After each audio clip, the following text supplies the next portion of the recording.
¿Cómo están? Bienvenidos a Hoja en Blanco. Este programa de CNN Chile, ustedes pueden además participar con el hashtag Hoja en Blanco CNN, en que queremos sus inquietudes y tratamos de hacer algo de pedagogía, de ir aprendiendo todos, porque de alguna u otra manera todos somos hojas en blanco respecto al conocimiento de nuestra Constitución. Exactamente, y respecto de la posibilidad de que haya una nueva Constitución, si es que se aprueba esto en el plebiscito y si es que eventualmente se encuentra una fórmula que allane todas las cosas que todavía están pendientes, van a tener que tratarse unos temas bien interesantes en la posibilidad de esta nueva Constitución, y uno de esos temas es el que queremos tratar hoy. Sí, tal vez va a ser uno, no, lo podemos afirmar, si se llega a discutir el Tribunal Constitucional, que es el tema de hoy en Hoja en Blanco, va a ser sin duda uno de los que va a estar en el centro del debate, y por eso, Fernando, invitemos a todos que nos ven a revisar. Primero, ¿qué es el Tribunal Constitucional? Así es. Hay que entenderlo primero que este es un órgano del Estado chileno autónomo e independiente de cualquier otra autoridad o poder, cuya función principal es ejercer el control de constitucionalidad de preceptos legales. Sí, se creó durante el gobierno de Frei Montalva en el año 70 con una reforma a la Constitución de 1925, porque antes, incluso uno retrocede a la del 33, era, por ejemplo, el Parlamento el que realmente daba cuenta de la constitucionalidad de lo que ellos mismos legislaban, pero después del 73 fue eliminado en dictadura y se lo repuso en la Carta Magna con otras características, con la Carta Magna de 1980. Y uno podría ver varios hitos, pero por ejemplo en el 2005 se le amplían las facultades, aunque se cambia la composición. Así es.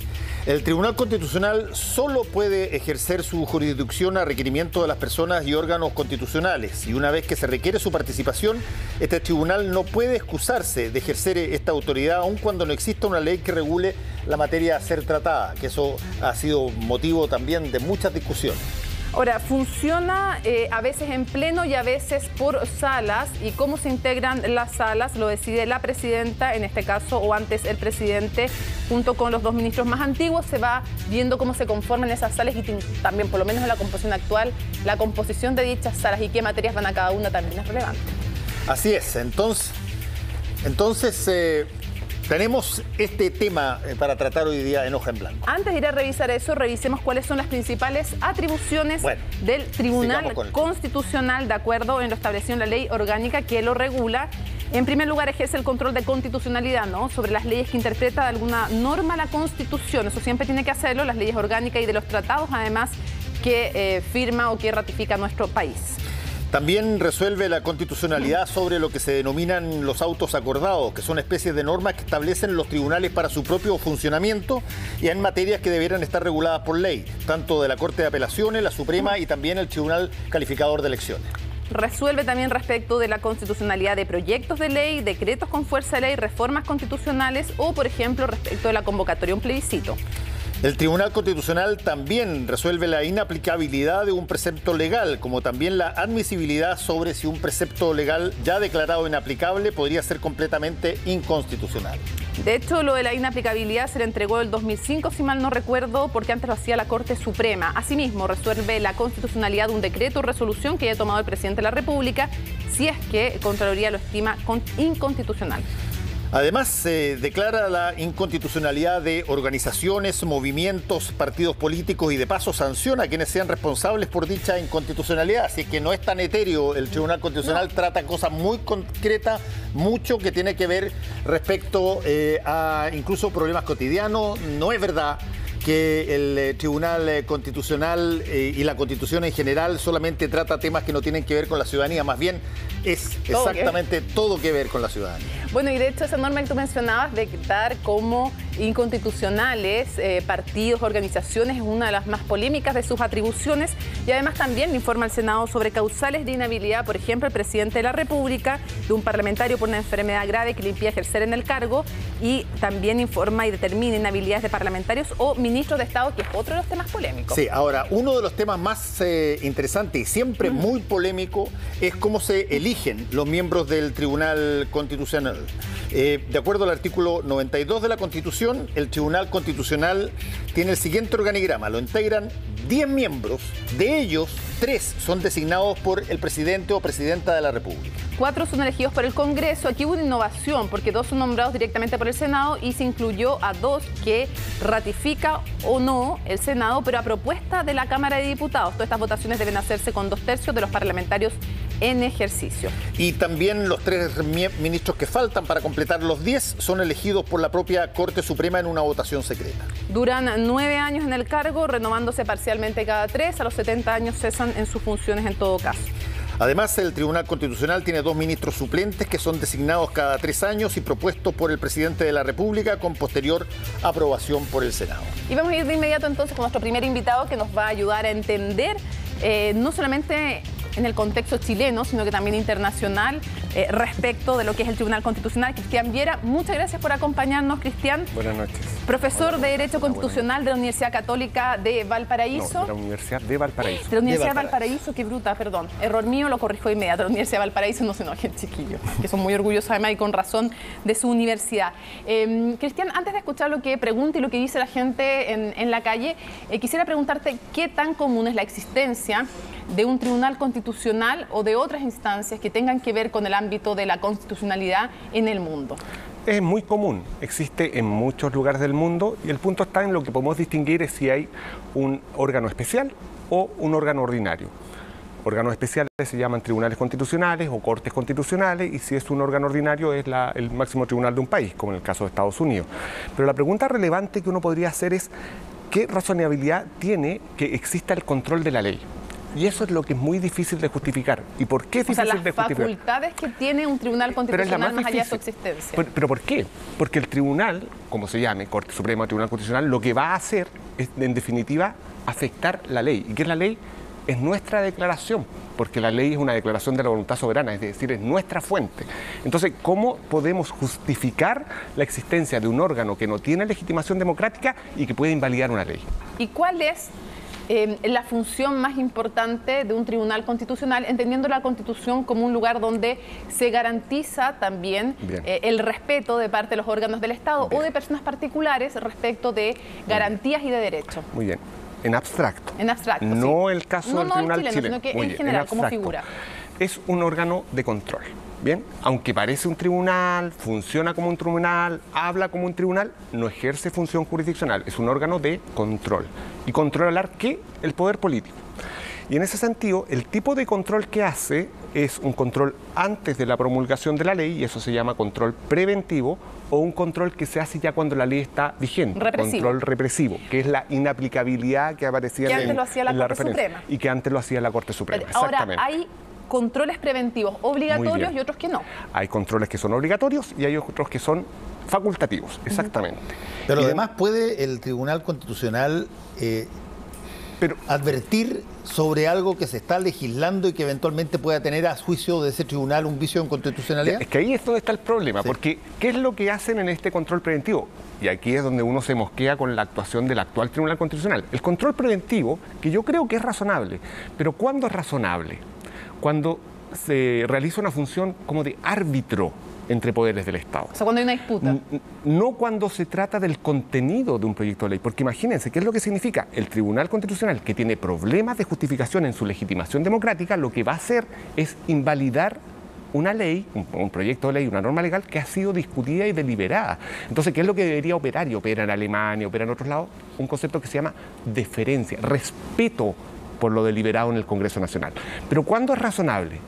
Si es una suerte de árbitro, cuando hay problemas de competencia. Y yo creo que lo que ocurriría eventualmente en el caso del proyecto de ley de las 40 horas es un buen ejemplo.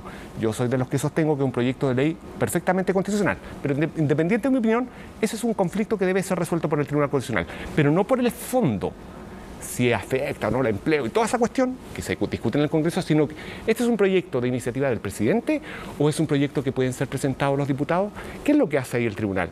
Arbitra, resuelve un problema de competencias. Ese es el sentido de un control preventivo, no meterse en la materia. Ahora, ahí hay una cosa interesante, usando el mismo ejemplo. ¿Cuál podría ser el factor inconstitucional entre que lo proponga el presidente o lo proponga Bien. el Parlamento? Bien, el punto está en que hay ciertas materias que la Constitución define que son materias de iniciativa exclusiva del presidente de la República. ¿Cuál es la más emblemática de todas? Todas aquellas materias que puedan significar incurrir en gasto público. Entonces, hay algunos que dicen, mira, esto puede significar, con una vuelta muy larga, gasto público. Ah, entonces, materia de iniciativa exclusiva del presidente. Otros, entre los que me cuento, digo, no, aquí hay una modificación del Código del Trabajo que no significa gasto público, pero es discutible. Lo que digo que es un buen ejemplo en que las competencias van a ser las resueltas, no el fondo. Y lo que ha hecho el Tribunal Constitucional chileno en los últimos años es meterse en el fondo de los proyectos de ley que aún no han sido promulgados. Y eso es gravísimo, ¿eh? Ahora, Cristian, antes de irnos a la calle y a lo que opina la gente, ¿cuál ha sido un poco la evolución del Tribunal Constitucional? Porque en el 33, en el artículo 164 de la Constitución, se decía que lo veían estos temas el Parlamento. Después, en la Constitución del 25, la Corte Suprema hablaba de la inaplicabilidad. Durante Frei Montalva dice, la verdad es que aquí lo que se va a hacer es un Tribunal Constitucional, pero los temas que veía tienen que ver con conflictos de poderes, tratados, constitucionalidad, por ejemplo, los plebiscitos. ¿Qué pasó después y cuánto crecieron las facultades? Sobre todo aquí hay que detenerse en el Tribunal Constitucional, que empieza a tener un protagonismo importante del 2005 en adelante. Porque efectivamente el Tribunal Constitucional de la década del 70 era un tribunal constitucional, como les señalo, ¿no? Un tribunal que iba a resolver los conflictos de poder entre los órganos del Estado, una suerte de árbitro. Y por eso en general no hubo problema, aunque fue muy discutido en el Congreso en aquel entonces, ¿no? Sobre todo por el problema que se llama la objeción democrática. Pero bueno, del 2005 en adelante. ¿Por qué del 2005 en adelante? Porque se refuerza por una vía de interpretación que hace el TC, el propio TC, de su rol en el control preventivo. Primera cuestión. Pero lo segundo, se produce un abultamiento en el conocimiento de las causas llamadas de inaplicabilidad, y en que la inaplicabilidad se transforma en la práctica forense en un nuevo recurso al cual acuden los abogados. ¿Y eso qué es lo que está provocando? Vulgarizando la discusión del contenido de los derechos fundamentales principalmente. ¿Y por qué los termina vulgarizando? Porque el efecto de la inaplicabilidad, que está en el 93 número 6, y no la inconstitucionalidad, que está en el 93 número 7, el efecto es interpares, es decir, en el caso concreto. Entonces, con una determinada integración, el tribunal puede decidir A, pero con otra integración, a una hipótesis análoga, puede decidir B. Bueno, ¿en qué quedamos? Porque el efecto es para el caso. En cambio, el número 7 es un efecto que se llama derogatorio, erga omnes, para todos.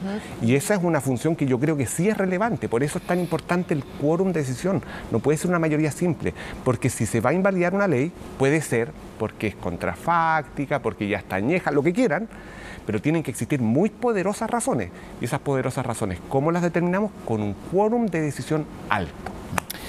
Vamos a mostrar lo que le preguntamos a la gente en la calle y básicamente la pregunta es ¿qué sabe usted o qué tanto conoce el Tribunal Constitucional? Aquí está la respuesta. No tengo idea. No, nada, mamá. ¿Nada? ¿No conoce acerca de sus funciones? Nada. Nada, mamá. Yo sé que fiscaliza algunas cosas sobre constitucionalidad, básicamente. No. ¿Tampoco conoce sus funciones? Nada. No. Tiene que ver, yo pienso, en primer lugar con las leyes, con la Constitución que gobierna el país. Sí, del Tribunal Constitucional, el que se encarga sobre todo sobre las sanciones con respecto a lo que tenga que ver con la Constitución.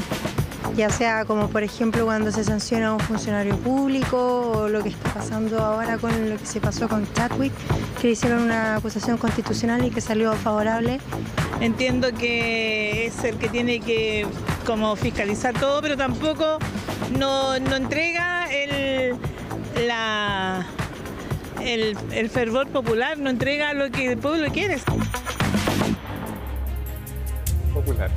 Sí, pero que es interesante, porque por ahí había un gran pensador que dijo que si tú quieres que las personas sean dóciles en política, trata de que sepan lo menos posible de cómo se forman las leyes y cómo se generan las cosas, y que parezca que casi la educación cívica no existe. Sí. Y en el caso del Tribunal Constitucional, más bien se invoca, en términos coloquiales, cuando hay una resolución y gusta o no gusta y por lo tanto se dice vale o no vale, pero en términos estrictos no hay una pedagogía que haya sido constante en términos de ciudadanía para decir cómo son las instituciones y mucho menos el Tribunal Constitucional. ¿Me permiten una analogía?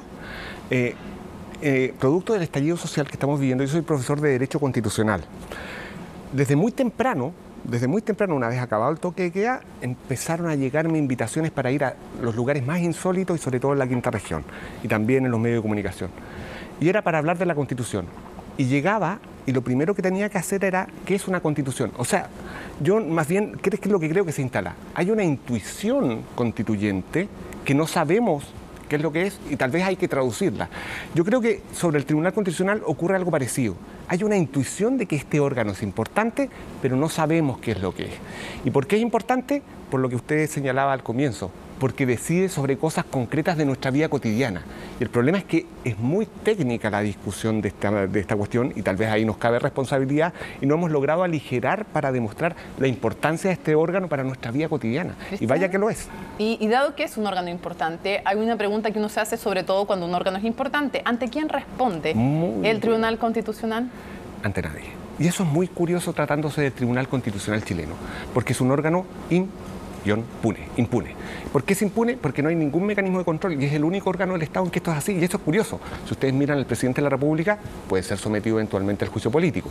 Si piensan en los senadores, pueden ser conocidos por el Tribunal Constitucional. Contralor General de la República, igual cosa. Fiscal Nacional también. Ministro de la Corte Suprema, ni hablar. ¿Quién controla a los ministros del Tribunal Constitucional? No hay mecanismo de control. Y eso es inverosímil. Y eso es lo que ha generado que el comportamiento, que es lo que yo creo en todo caso, el comportamiento de los ministros del Tribunal Constitucional sea responsable, sin responsabilidad. ¿Y en otros países es distinto? Mira, la intuición que hay detrás es que, esto es tan importante este órgano que tenemos que generar la mayor autonomía posible para que sean independientes. Y uno podría pensar, es correcto, tal vez razonable, para generar autonomía. Pero la Corte Suprema también es un órgano que necesita independencia y está sujeto a los órganos de control. Entonces no tiene justificación y en otros lugares sí existen mecanismos de control. ¿Cómo qué mecanismos? ¿Quién los controla? Controla el Parlamento. Hay que pensar, el punto está en que tiene que existir un mecanismo de control. ¿Cuál? Discutamos. Yo me inclino por la acusación constitucional. Yo creo que los ministros pueden estar sujetos al control político de parte del Congreso Nacional.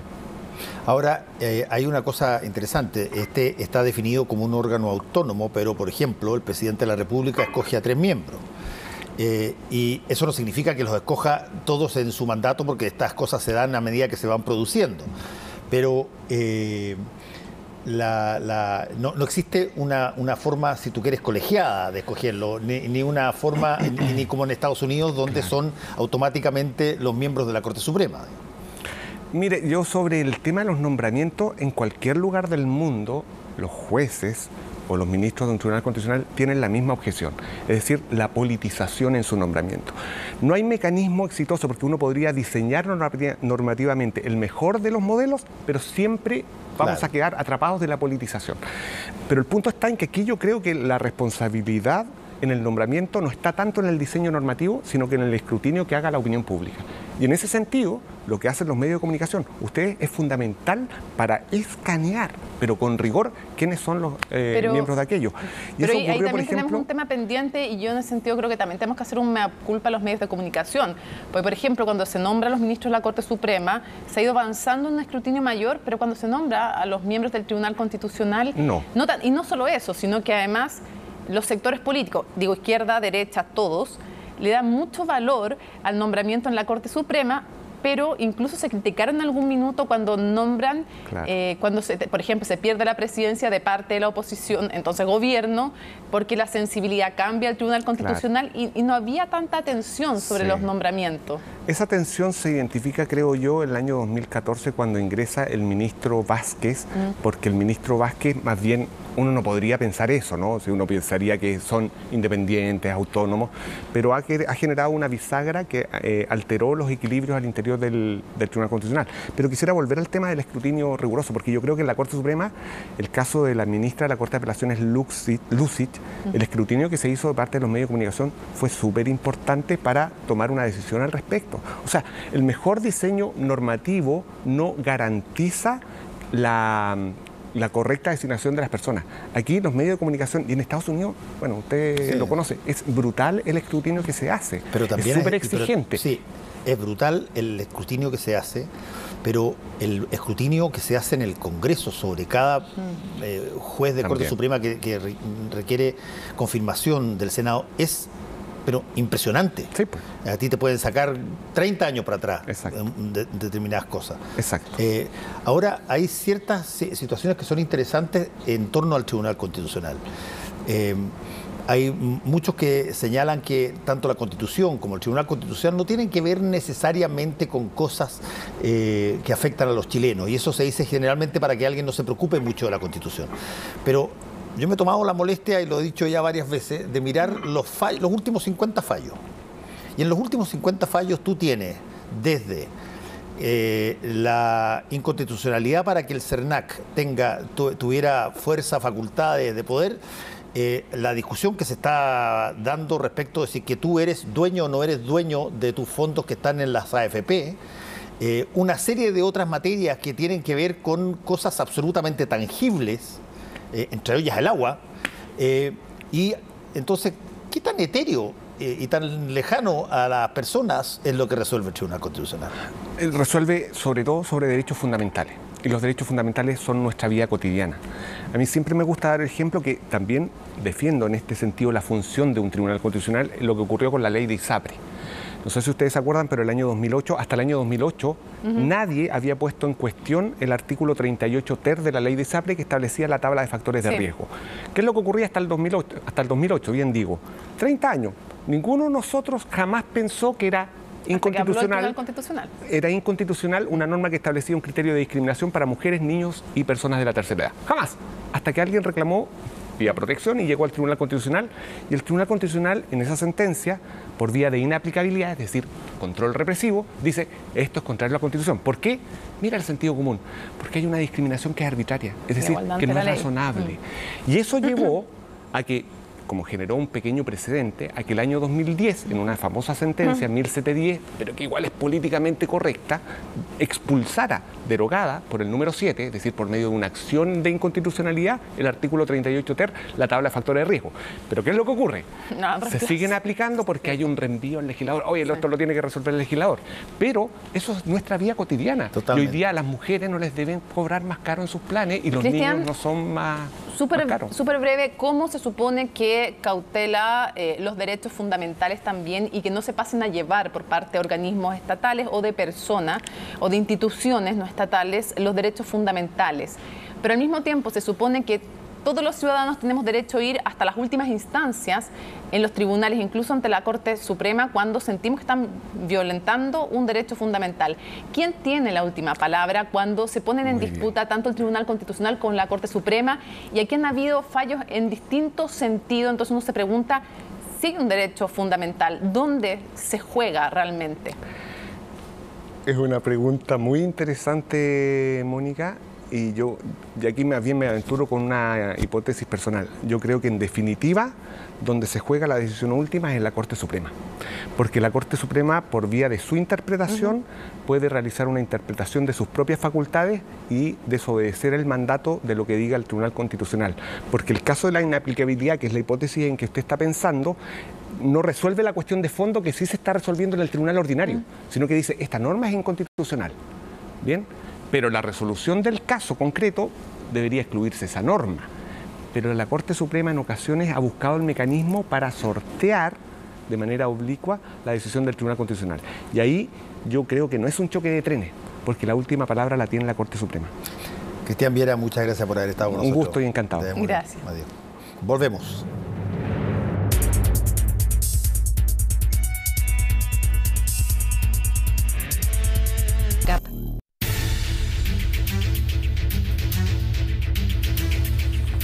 Volvemos a Hoja hoja en blanco y es el momento para debatir después de todo lo que hemos aprendido en el primer bloque con Cristian Viere. Tenemos dos invitados, excelentes invitados además en este momento. Y acá con nosotros Enrique Navarro, ex miembro además del Tribunal Constitucional. Muchas gracias por estar con nosotros. Muchas gracias, Mónica. Y Miranda Enríquez, profesora de Derecho Constitucional de la Universidad Alberto Hurtado. Gracias por estar con nosotros. Muchas gracias por la invitación. Podríamos partir del debate con una pregunta que puede ser básica, pero que es importante debatir, porque creo que si estamos discutiendo sobre una eventual nueva constitución, nada tiene que darse por sentado. ¿Y debe haber o no un tribunal constitucional en Chile y con qué facultad? ¿Qué opinas? Por favor. En cerca de un centenar de países existen tribunales constitucionales. Según estudios son 97, 98. García Enterría, gran jurista español, decía una constitución sin un tribunal constitucional es una constitución herida al alma, digamos. O sea, una constitución que no se aplique directamente por los tribunales no tiene sentido, es simplemente poesía. En Chile, el Tribunal Constitucional, como se explicaba en la parte anterior, comienza en 1970 con ciertas materias de control preventivo, después sigue el 80 con leyes orgánicas y se modifica el 2005. Yo creo que es impensado un Estado democrático moderno sin que haya un órgano que resuelva las controversias entre los poderes, porque esa es la atribución esencial. Fíjense ustedes que Balmaceda, el 20 de abril de 1891, desencadenada la Guerra Civil, que se había originado por la no aprobación de la ley de presupuesto, señala que debiera crearse un tribunal compuesto por 3 miembros designados por el presidente, 3 por el Senado y 3 por la Corte Suprema para resolver los conflictos como este. No existía. Eso fue 30 años antes de Kelsen. Desde 1920, hoy día se celebra este año 100 años de tribunales. Miriam, debe existir y sobre todo probablemente no es tanto la competencia de poderes, sino que el tema del control preventivo el que está en discusión. Yo tendría un punto de partida distinto. Creo que si uno piensa en la Constitución, además de ser un texto político, es una norma jurídica que tiene ciertas características. Y una de las principales características es que la Constitución es suprema. Y para garantizar la supremacía constitucional tiene que haber un modelo, un modo de control de constitucionalidad de las leyes y de las demás normas que son infraconstitucionales. Por lo tanto, yo sostendría que tiene que haber un modelo de justicia constitucional para que exista supremacía constitucional. Pero no necesariamente ese modelo de justicia constitucional supone un tribunal constitucional, porque en el recuento de recién, que se hacía al inicio del programa, se refería a que Chile ha tenido modelos de control de constitucionalidad distintos, un modelo de control de constitucionalidad político, uno judicial, pero no difuso, como es el modelo norteamericano, sino concentrado en un órgano que fue la Corte Suprema, que luego devino en un modelo de doble control concentrado de constitucionalidad, es decir, radicado en la Corte Suprema y radicado en el Tribunal Constitucional, hasta que en la reforma del 2005 se concentraron las atribuciones en el Tribunal Constitucional. Por lo tanto, yo creo que el debate de la futura Constitución va a ser cuál es el modelo de control de constitucionalidad que queremos para Chile. Ahora, hay una cosa que, independientemente de si es que hay o no hay Tribunal Constitucional, si es que existe un órgano que tiene que ser representativo de las voluntades de quienes están mandatados a convocarlo, o sea, la Presidencia de la República, el Senado y la Cámara de Diputados, la pregunta es qué tanto los intereses particulares de quienes los convocan y quienes los nominan entran a jugar para finalmente quienes salen nominados. Y te voy a poner un ejemplo. Tú mencionabas el caso de la Corte Suprema de Estados Unidos, que es simultáneamente el Tribunal Constitucional, y es indudable que cuando un presidente tiene que nombrar a un Supremo, lo escoge de acuerdo a un equilibrio, sabiendo de que si que ya nombró un conservador, de repente le corresponde nombrar a alguien un poquito más liberal en determinadas materias, pero salvo Trump, nadie trata de desequilibrar las cosas demasiado. ¿Qué tanto ha influido el factor ideológico de nuestro sistema político en la formación de jueces del Tribunal Constitucional? Bueno, a mí me tocó ser juez entre el año 2006 y el 2012. Una época donde había grandes juristas, digamos Juan Colombo, José Luis Sea, Hernán Bodano, Raúl Beltresen, incluso un ministro de la Corte Suprema como Marcos Libedinsky. Hay un principio básico en el derecho constitucional moderno, que es lo que se denomina el deber de ingratitud, que se llama, que es designado que sea alguien, se independiza de quien lo nominó y en consecuencia no es un mandatario, sino que es una persona que tiene que resolver conforme a derecho. Por eso que los jueces constitucionales no son reelegibles, son solo por un periodo. Bueno, en la época en que a mí me tocó ser juez, tuvimos decisiones incluso unánimes, recuerdo yo, en materia de la subcontratación, digamos que tenía un tema de definición de empresa que era por iniciativa exclusiva, en realidad por moción parlamentaria, y fue un tema de forma. Hubo unanimidad, por ejemplo. El tema del Transantiago fue prácticamente también unánime porque era un tema de ley y no era un tema de decreto.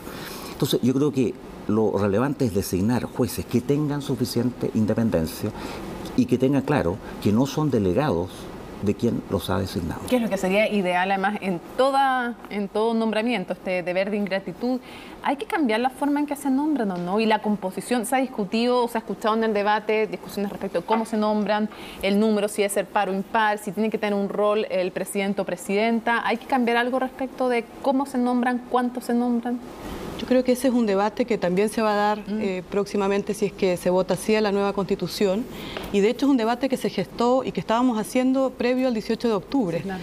De hecho presentamos algunas propuestas los constitucionalistas respecto de la integración del Tribunal Constitucional, porque claramente allí hay una cuestión que puede incidir en lo político y al mismo tiempo en un órgano que tiene naturaleza, que es autónomo, pero también es jurídico. Y por lo tanto las propuestas en general van por aumentar el número de ministros del Tribunal Constitucional. Y generalmente el aumento para que sea un número impar, para que no se produzca la situación que en el empate el voto dirimente del presidente tenga tanto peso. Y no solamente aumentar el número para mejorar la eficiencia del trabajo del Tribunal Constitucional y establecerlo impar, sino que también pensar el funcionamiento del Tribunal Constitucional, que por reglas generales en el Pleno, para pensarlo, por ejemplo, dividido en varias salas, y que el funcionamiento en pleno del Tribunal Constitucional tenga situaciones muy concretas, por ejemplo, para unificar la jurisprudencia que puedan tener las distintas salas. Por lo tanto, no solamente la ingeniería de quién elige ni cuántos eligen, sino que también pensar en el funcionamiento del Tribunal Constitucional. Ahora, quienes pueden elegir, probablemente una de las objeciones principales al Tribunal Constitucional es la llamada objeción democrática. Es decir, que un órgano que no ha sido elegido por sufragio universal, en ciertas circunstancias, y probablemente, como lo anticipaban recién, en el control previo de constitucionalidad de las leyes, a veces el Tribunal Constitucional se impone a la voluntad de la mayoría, que es la voluntad legislativa. Y entonces ahí se produce el momento de mayor politización del Tribunal Constitucional. Y entonces, si uno esperara aumentar el número, lo más probable es que uno esperara no aumentarlo del órgano, como la Corte Suprema, que no tiene una legitimidad democrática. Ahora, es bien interesante lo que tú estás diciendo, porque eso de alguna manera nos lleva a, así como tú mencionaste los determinados casos que pasaron con anterioridad, de alguna forma está colocado arriba de la mesa, con esta idea de la tercera cámara, está colocado arriba de la mesa de que las personas que escogen a los parlamentarios para que legislen, suponen que si es que ellos legislan y todo está de acuerdo con las leyes de la mayoría y eso eventualmente se promulga o se veta por parte del presidente, eventualmente, si es que hay un consenso alto, sería muy raro de que de pronto apareciera una nueva instancia que dijera, no, momento, esto es inconstitucional después de haberse votado. ¿Eso qué tan frecuente ocurre? Bueno, esa idea que no hay control constitucional es lo que pensaban de alguna manera los movimientos nazis y los fascistas, digamos, que estimaban que la ley es la ley, simplemente la voluntad mayoría, y no hay una norma constitucional superior, que es la que tiene que aplicarse directamente. La idea, digamos, que la Constitución tiene que aplicarse en el proceso legislativo es muy importante. Lamentablemente, en mi experiencia, yo he seguido después las tramitaciones, el Congreso Nacional, yo no quiero, digamos, particularizar, pero en los últimos años ha tenido un declinar muy manifiesto. En los primeros años, después del retorno a la democracia, la Comisión de Constituciones del Senado y de la Cámara de Diputados era muy rigurosa, estudiaban los proyectos, incluso se enviaban así. En el último tiempo yo observo que incluso, ustedes lo ven, digamos, se aumentan los gastos, se dice que es inconstitucional, pero igual se sigue tramitando. O sea, el Congreso no tiene, sinceramente, estudio riguroso de constitucionalidad de las leyes. Y entonces, lamentablemente, muchas veces se le devuelve esto al Tribunal Constitucional, que es requerido por una minoría, como ocurre en todas las, digamos, como les decía, las democracias modernas, y el tribunal tiene que resolver. Si es contrario a un tema de iniciativa exclusiva, si va contra leyes esenciales o si va contra temas de derechos fundamentales. Entonces, ¿estás de acuerdo? Sí, yo creo que una de las digamos, de los debates, de las polémicas a propósito de las atribuciones del Tribunal Constitucional está justamente centrada en el control previo de constitucionalidad, por esta objeción democrática que decíamos y porque la oportunidad, porque es el control previo, hace que la función del Tribunal Constitucional se politice con más fuerza que cuando se trata de las otras atribuciones. Y por lo tanto, lo que está en cuestión es el control previo de constitucionalidad de las leyes en general y principalmente el control previo y obligatorio de las leyes orgánicas constitucionales, porque el esfuerzo que hace el órgano legislativo, el Congreso Nacional y el presidente por aprobar un proyecto de ley, por alcanzar los 4/7 y eventualmente logrado los 4/7 y luego declarado inconstitucional por el Tribunal Constitucional, la sensación que queda a la ciudadanía es que todo ese esfuerzo es desconocido por un órgano que al mismo tiempo no tiene legitimidad democrática y entonces se habla de la tercera cámara. En consecuencia, las propuestas de reforma constitucional lo que pretenden es o eliminar las atribuciones previas del control previo de constitucionalidad o limitarlas a algún tipo de control, por ejemplo, a los vicios que tienen que ver con los vicios del procedimiento o vicios formales, para que los vicios del contenido no sean ejercidos en esa oportunidad. Ya, pero lo que tú estás diciendo, para ponerlo en coloquial, es que de alguna manera este Congreso es más penca que los anteriores en términos de constitucionalidad. Eso lo señalas tú. Por eso te digo, te lo estoy diciendo. Dijiste, antes había... más diplomático. Por eso dijo, yo soy más diplomático, pero sí, yo lo voy a poner coloquial. Antes había congresos que en sus comisiones de constitucionalidad eran muy diligentes, muy preparados, y ahora están más laxos, para ponerlo de una manera.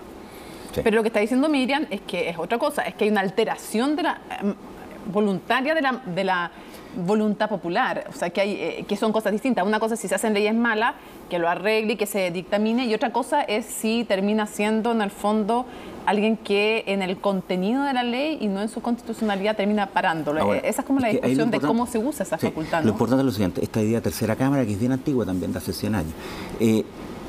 Una cámara es esencialmente política, o sea, tiene un razonamiento político, que es el sistema bicameral, Cámara de Diputados, Senado, de 1822.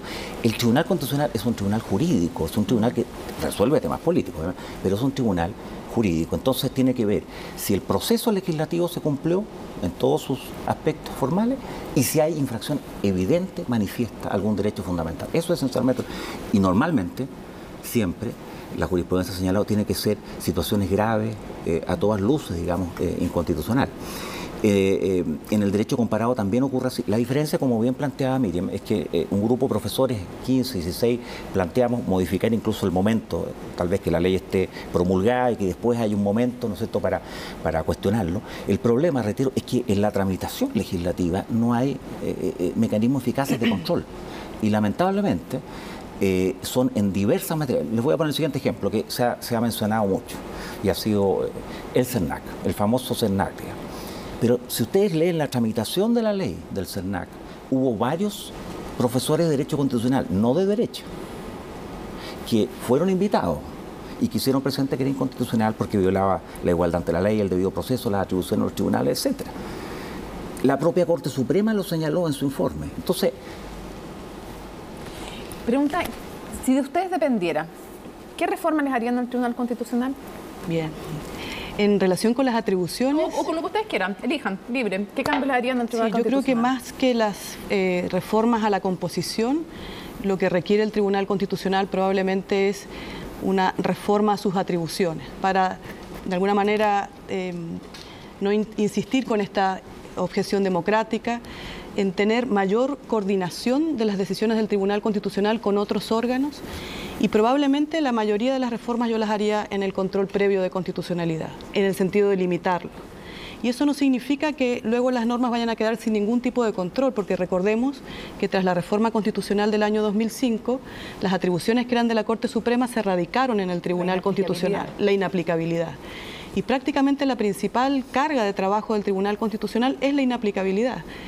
Y en el caso que se comentaba recién, que eventualmente un proyecto de ley se tramita y no cumpla con alguno de los procedimientos fijados por la Constitución, nada obsta a que eso sea controlado con posterioridad. La reforma que yo también le haría es a cómo funciona el recurso de inaplicabilidad y cómo el recurso de inaplicabilidad es el antecedente que la Constitución fijó como necesario para la acción de inconstitucionalidad. Perfectamente se podría controlar ese tipo de vicios en la acción de constitucionalidad. El año 2019, recién concluido, se ingresaron 2.000 causas, de las cuales el 98% prácticamente son inaplicabilidades, que es una ley en un caso concreto, no resuelve el conflicto, es la ley en ese caso, o un precepto, un artículo. Si en ese caso se están violentando o no alguna característica. Pero ese artículo de la ley, claro. Los otros casos son muy pocos, son de ley orgánica, que deben ser una veintena, y los requerimientos normalmente era uno al año. Lo que pasa es que, como diría alguien, esos tienen más glamour, digamos, tienen más desarrollo noticioso. No, pero además son permanentes, porque si se echa fuera una ley, eso es para todos y para siempre. Exactamente. Pero, por ejemplo, les voy a poner, el 6 de agosto del 2010, yo estaba también en el Tribunal Constitucional, declaramos inconstitucional la tabla de factores de ISAPRE. Y han pasado, vamos a celebrar los 10 años, y no se ha reformado la ley de ISAPRE. Se han enviado 3 proyectos, ahora un 4º proyecto. Entonces, en Alemania, por ejemplo, bueno, los alemanes son alemanes, el Tribunal Constitucional le fija un periodo, por ejemplo, un año para legislar y se cumple. En Chile no tiene esa facultad el tribunal, en Colombia sí.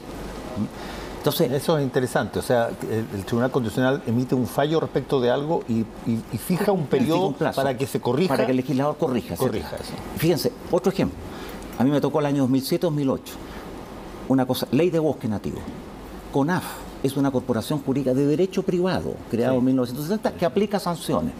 ¿Cómo puede ser que un ente privado aplique sanciones? Bueno, nosotros, con deferencia al legislador, exhortamos al legislador a que resuelva la naturaleza jurídica de CONAF.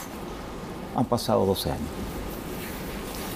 Eso es lo que tú estás diciendo, es súper importante, porque hay ciertas cosas que en la administración política requieren, por ejemplo, y tú citabas a unos países, requieren que un órgano no establezca necesariamente que algo no se puede hacer, sino que algo se puede hacer si se corrige una norma.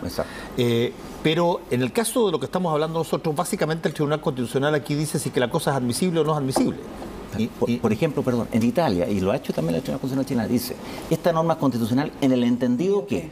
Pero ¿qué pasa? El juez, después cuando llega eso, ¿está en la norma vigente? Sí, yo la aplico como está. Entonces dice, no, usted tiene que declararla inconstitucional, pero por otra parte yo tengo que tener deferencia al legislador. O sea, no es fácil. Y respecto de que nadie controla el Tribunal Constitucional, ¿es algo que debiera mantenerse o cambiarse? ¿Qué opina? Bueno, en Europa, en España, en Alemania, en Italia, los jueces constitucionales no son acusables constitucionalmente. Tienen responsabilidad o por el Pleno civil o penalmente, que es el modelo chileno. En América, en Perú y en Colombia sí. Colombia tiene un gran Tribunal Constitucional, yo diría que es el más respetado ahí. ¿Cómo es en Colombia ahí? Pueden ser acusables constitucionalmente. Y en Perú también. Lamentablemente la experiencia peruana ha sido muy mala, han habido rotativas. En fin, yo creo que tiene que ser algo muy bien pensado, porque como el tribunal resuelve los conflictos entre el presidente y el Congreso, resulta que uno de los afectados puede por mayoría remover a los jueces. Entonces eso me parece muy... Igual, entre paréntesis, la norma hoy día se mantiene respecto a la Corte Suprema, y yo creo que debiera tener un quórum mayor también, porque una simple mayoría para remover a un juez, que normalmente es por diferencia de juez, del fallo, digamos, es delicado. En el caso del presidente es 2/3, efectivamente, ¿no? Pero es un tema que yo creo que... A mí me gusta el sistema europeo. Sí, yo creo que una de las objeciones también al Tribunal Constitucional es que es un órgano que toma decisiones muy relevantes, y las decisiones del Tribunal Constitucional a su vez no se pueden apelar o cuestionar, y eso fue lo que de alguna manera antes del 18 de octubre estábamos discutiendo también, que tenía que ver cómo la decisión del Tribunal Constitucional había sido objeto de un recurso de protección acogido por la Corte Suprema, y se le denominó el choque de trenes. Entonces también, si uno tuviera que pensar qué cosas cambiar en la Constitución a propósito del Tribunal Constitucional, es fijar cuál es el efecto de las sentencias del Tribunal Constitucional, porque hoy sabemos que simplemente contra sus decisiones no se puede interponer recurso alguno, pero no dice que produce efecto de cosas juzgadas, es decir, que las decisiones no se pueden revisar, no dice que tiene efectos obligatorios para los demás órganos del Estado, y ahí produce eventualmente conflictos con los tribunales de justicia, fundamentalmente con la Corte Suprema, o que sus decisiones son obligatorias. Tampoco sabemos si la jurisprudencia del Tribunal Constitucional constituye un precedente para el propio Tribunal Constitucional. Y eso podría devenir en que el Tribunal tome una decisión hoy, una decisión distinta cuando las circunstancias sean semejantes en otro caso. El famoso choque de trenes, que es un concepto europeo, también español, En España, el Tribunal Constitucional... Para que no sepa, entre la Corte Suprema y el Tribunal Constitucional. En España, las sentencias del Tribunal Supremo, o sea, la Corte Suprema nuestra, pueden ser impugnables vía amparo ante el Tribunal Constitucional. Entonces, el que tiene la última palabra es el Tribunal Constitucional. Y eso ha generado choque de trenes en Europa. También acá en Colombia y en Perú. En Chile no. Sí, ahora, hay una situación que me encantaría se la podemos brevemente comentar porque nos queda poco tiempo, pero que tiene que ver con qué tanto se ha impregnado todo el sistema chileno de esta lógica binominal que existió durante tanto tiempo, donde tú podías advertir con cierta seguridad cómo iba a ser el resultado del Tribunal Constitucional de acuerdo a cómo estaba compuesta los 10 miembros. Y tú sabías perfectamente que se podía dar de uno a otro de acuerdo a cómo estaban, porque se escogían de alguna manera por sensibilidades ideológicas o políticas a los determinados jueces. ¿Qué tanto eso ha impregnado las nominaciones? Bueno, el mecanismo de nombramiento también lo incluimos en ese texto. Creo que debería mejorarse, debería perfeccionarse para establecer un sistema de concurso, más exigencia. Hay decisiones, yo creo que también está un poco mitificado. Hay decisiones, por ejemplo, acaba de salir una sentencia que ni se comentó, digamos, que es respecto a la ley de presupuesto, que fueron un requerimiento de diputados de Frente Amplio y otros, que venía con eliminación de un estudio de impacto ambiental, digamos, de cierto tipo de inversiones, digamos, en materia de agua. Y fue declarado inconstitucional por 8-2. 8-2. O sea, no fue cruzado políticamente. No estuvo alineado. No estuvo alineado políticamente. En el caso del aborto, yo recuerdo cuando se presentó el tema del aborto, dijeron, hay supuestamente 6 que van a acoger y 4 que van a rechazar. Y resulta que se rechazó por 6-4. 6 dijeron que las 3 causales eran constitucionales y 4... Entonces, depende. A veces yo, por lo menos mi experiencia... Ahora, eso se revirtió después con la sesión de conciencia institucional. Es que hay, claro, exactamente. Ese es un tema más claro. Pero, o sea, y también marcan las presidencias. Muchos dicen que también marca mucho quién preside. Bueno, yo en materia de presidencia, creo que el presidente es simplemente el que dirige, o la presidenta la que dirige el debate, y no tiene que haber voto dirimento. O sea, la inconstitucionalidad tiene que ser por mayoría, o sea, por 6 votos. Y además, el problema, fíjense que el tribunal en el primer trámite era 9 miembros, ahí tenía lógica, pero la Cámara de Diputados, segundo trámite, dijo, yo voy a nombrar a 2. Entonces ahí quedó acuerdo. Sí, ¿están todos de acuerdo con esto en que tienen, todos, se nos acaba el tiempo, solamente un segundo, están los dos de acuerdo con que tiene que eliminarse la facultad de declarar inconstitucional partidos o organizaciones? Eso nosotros lo señalamos. Había un solo caso de un movimiento neonazi que fue MDP, presentado y lo rechazamos porque además no acompañaron ni pruebas, lo dejaron votado. Pero eso no tiene mucho... Claro, yo aprovecho de felicitarlos a ustedes porque creo que es muy importante la labor formativa. Como decía don Andrés Bello, junto con informar hay que formar. Y yo creo que lo que vimos en la encuesta es demostrativo. En general las personas no conocen lo que hace el Tribunal Constitucional. Y déjenme avanzarle algo más, los abogados tampoco. En mi opinión, una de las atribuciones del Tribunal Constitucional que debiera quedar excluida de la nueva Constitución es justamente la que se refiere a los grupos que tienen ciertas conductas que pueden ser consideradas antidemocráticas, porque de alguna manera es un resabio autoritario de la Constitución que antes se señalaba en el artículo 8º, donde se proscribían ciertas ideologías y que reformado pasó a una competencia del Tribunal Constitucional y que todo indica que es una atribución que en general el Tribunal podría perfectamente prescindir. Está tomado entre paréntesis del sistema alemán, porque aquí nosotros la copia feliz de leer, lo tomamos del alemán. Otro contexto. En Alemania, en los años 50, fueron declarados 2 movimientos, neonazis y neocomunistas, inconstitucionales, y ahora está pendiente otro caso. Muchas gracias a ambos, Miriam, y gracias también por estar acá. Muchas gracias. Pausa y regresamos. Pausa y volvemos.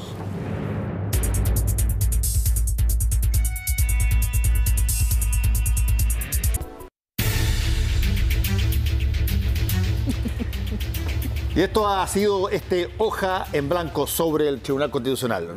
Hay hartos temas y tiene mucho que ver con usted, así que si no le cuenten cuento que no tiene nada que ver la Constitución ni el Tribunal Constitucional, todo que ver con lo que le pasa a usted. Y no se olviden, hashtag hoja en blanco CNN, sus sugerencias, sus ideas, que descansen. Chao. Chao.